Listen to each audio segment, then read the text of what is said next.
Hey, what's up? This is Jim from Jägermeister. It's the first day at Bloodstock, and we're starting big. We're speaking to Corey from Trivium. How you doing, man? Good. I mean, this must be a lot of pressure. Like, you know, headlining like probably the most like extreme metal festival of the UK. Are you feeling it? Not really. It's fun. You know, we've always heard about the festival. You know, we've always played Download, and it's fun that Vicky and Alan of Bloodstock, offered us to headline. Like, even the last time we played Download, we talked about doing it right after the set. So it's been, we've been knowing about this for quite a while, and it's just crazy that we've been off tour since last November. So first show back, might as well go big. So yeah, absolutely. Go big or go home, right? We haven't played.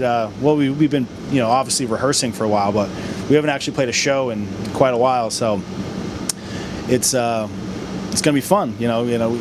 First time headlining a festival in the UK, and have a lot of history here. So we're excited to get back out on stage. We have a lot of cool show for everybody to see. That's brand new, first time ever unveiling it. So a lot of firsts for Bloodstock, for us and the crowd, for I guess what Trivium's bringing to the fest.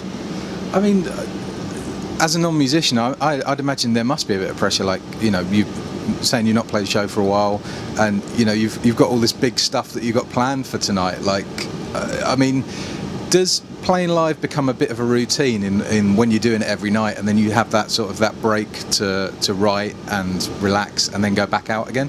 Yeah, it's kind of cycle, making a record, recording.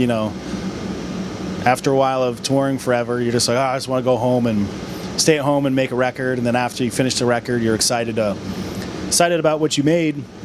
You're pumped to get back on the road and kind of bring it to everybody. So we're pretty excited. We've always over the years we've been at this touring for 10 years.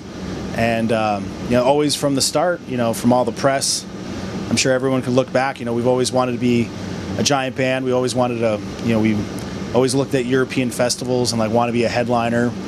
So that's kind of like what we've been working over all these years. And the thing with all these festivals is kind of like you need like a legacy. You need like a back.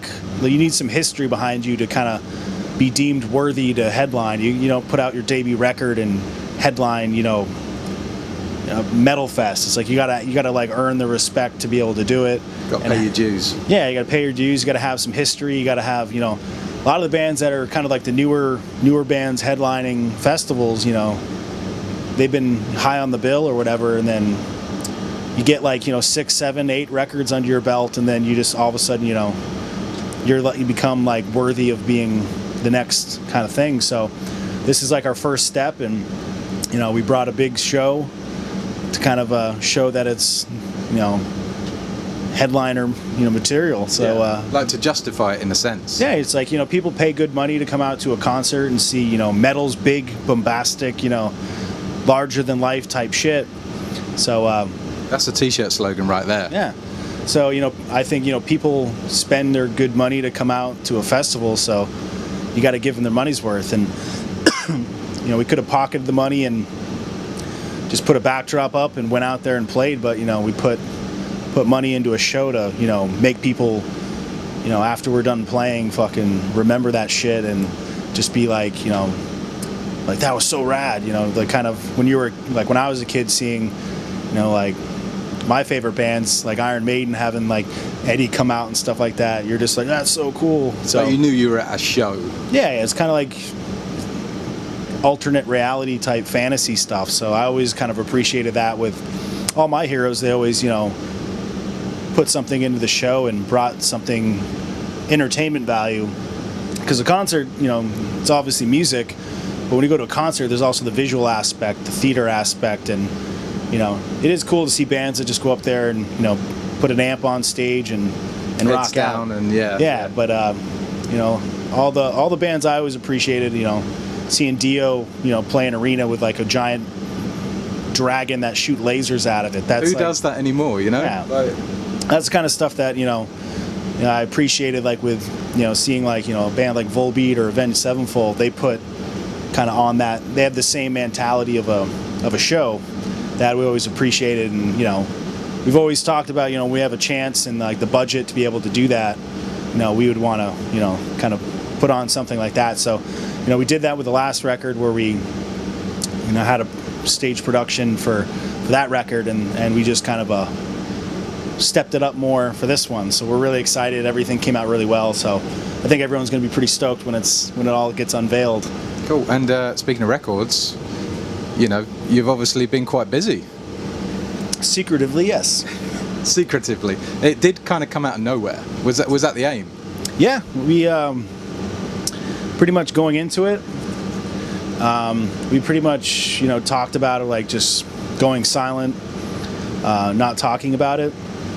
And pretty much over the years with just seeing all these other bands and just everyone that just has gotten so sucked in to like social media and Instagram and just like constantly tweeting every dumb thing on their mind or every little thing they're doing, and posting pictures of shit, or bands that are just posting pictures like in the studio working on the best thing we've ever done.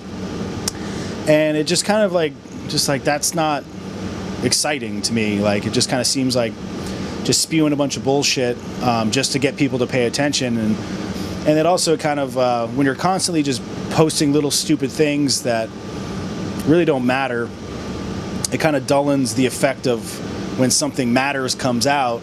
Like if you just keep tagging people on, like dropping little breadcrumbs to make them follow, it's the end result doesn't seem as exciting to me. So it's like oversaturation before it actually is out. We decided to not say anything, not post anything, not even say we were making a record. We just made the record, and we were like, no one's going to hear anything about what we're doing until something's coming out. So that's what we did. And a lot of people didn't know anything. Like we put the video out, they were absolutely blindsided, and it seems to work because the new video we put out, just kind of surprised people that it was just like boom, there it is. That it got tons of traffic. It's already over 500,000 views in since it came out like less than, or just over a week ago. So it's it was kind of like we went away and we didn't just kind of constantly badger people. So when we did come back, people weren't kind of fed up with constantly hearing, like, oh, I'm making a peanut butter sandwich, gonna write some riffs later. It's just like, I don't, I have a personal life, and it's like I don't need to tell everybody what I'm doing to get, people to pat me on the back or talk about me. So it's like I just kind of stopped using all that stuff. I only use it really to promote something that the band does. So, I kind of got sucked into it for a little while where I used it a lot, and then just kind of got sick of how people are so. It's like talking about what you're doing on Twitter is like the most important thing you can do, and it's just like no one really gives a shit. So exactly. And what can you tell us about the new record? I mean, how does it fit sort of into the discography of Trivium? Like, is it like a completely about face, or is it sort of maybe a collation of previous albums? It's definitely. Metal is, it's definitely got, kind of like the whole basis of starting the inspiration for the record was kind of like from our, listening to our favorite bands and our heroes, and just kind of seeing like what made those records so special in the history of music, and what did they, how are those records constructed that, vibe-wise or song styles, like what, really analyzing like why the Number of the Beast is like one of the best records ever, or like Holy Diver or Rainbow. It's kind of like use that as like our inspiration, because we felt like metal bands really don't make records like that anymore, unless you're bands like from that era. Like you just don't have like the uniqueness in the sound and the songs. Like everyone uses the same fucking drum samples and this or that, and it's just like, and they mix everything the same way. There's no dynamics because they master it so loud that when you turn it up, it like hurts. And we just kind of use it like as kind of doing what everyone does now for metal or the way they make metal. It was kind of like, not do that. Let's do like the exact opposite and make a record that breathes and has dynamics and has the variety in songs, you know, from your short, you know, straight to the point song to like something that has a little bit more elaboration in it.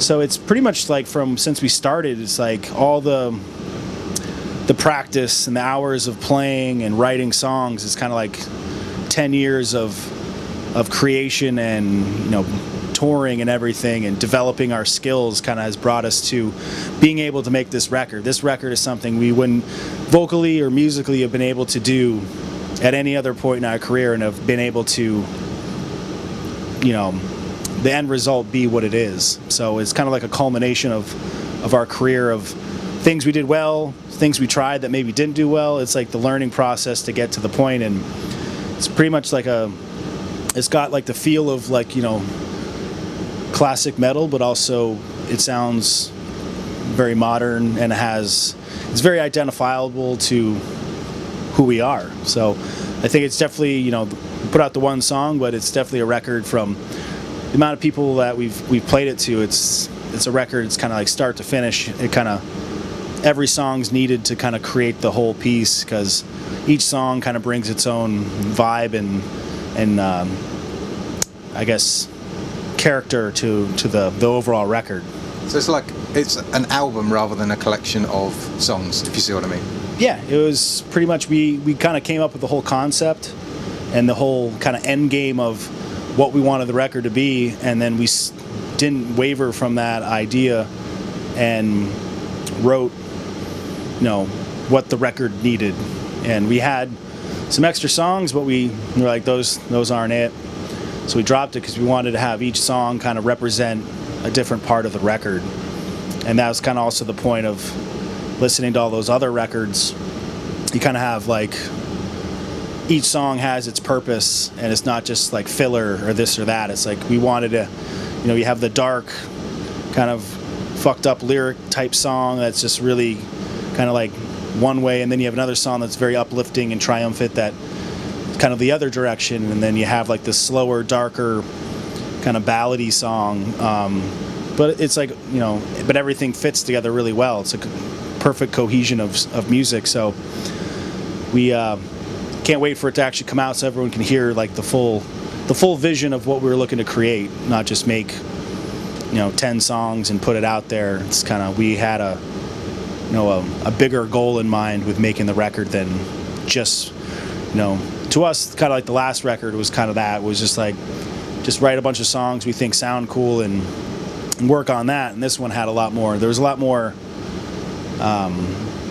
planning and vision with what we wanted it to achieve.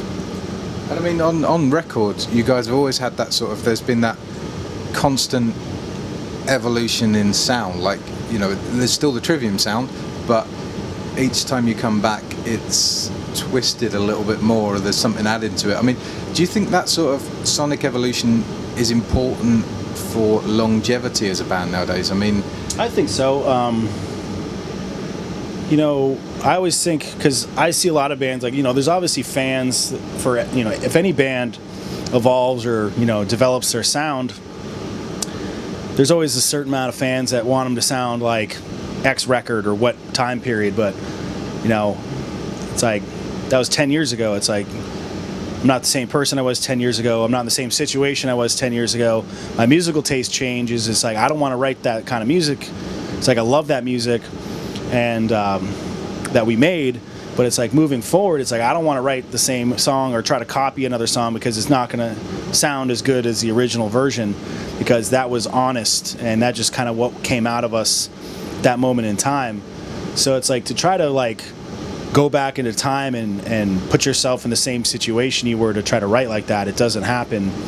And we don't like to write, you know, the same stuff twice, because that's not as exciting for us as an artist at creating. It's like, when I write music at my house by myself. I don't have someone over my shoulder like, yeah, you should use that. It's like, I go off like what kind of lifts me up, like when I write a riff and I'm just like, all right, that's what I'm going for.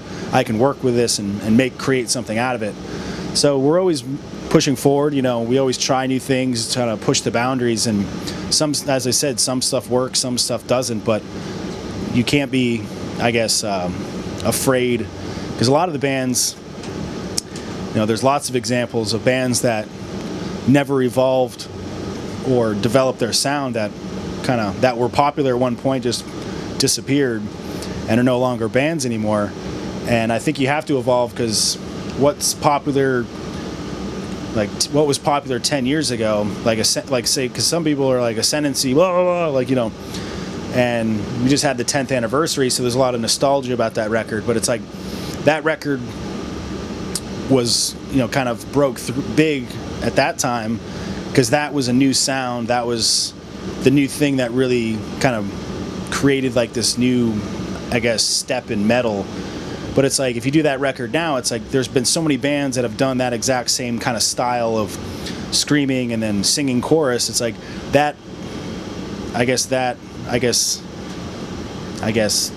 way of writing, or the kind of template blueprint of that style, it's like it's been done so much over 10 years that it's like doing it now, that's not what's cutting edge and moving forward. So we always loved our history, but we don't want to like feel we have to go back and try to like copy something, because to us, like that style, that's why after Ascendancy we went a different direction, because to us that record, there's no topping that record of that style of metal that we did. To us, that's like the perfect record for that kind of sound. So there's no way we're going to top it. It's like Slayer doing Raining Blood, and it's like we're not going to be able to top that, so we'll slow it down and do something different. So we just went the different direction, and we continue to do that, because we still, you know, musically we, you know, have there's a lot of things we like to write, new types of songs. So this record, you know, is kind of like the next step of our evolutionary, I guess, life. Well, long may it continue. Thanks a lot, man. Really appreciate it. Cheers, dude.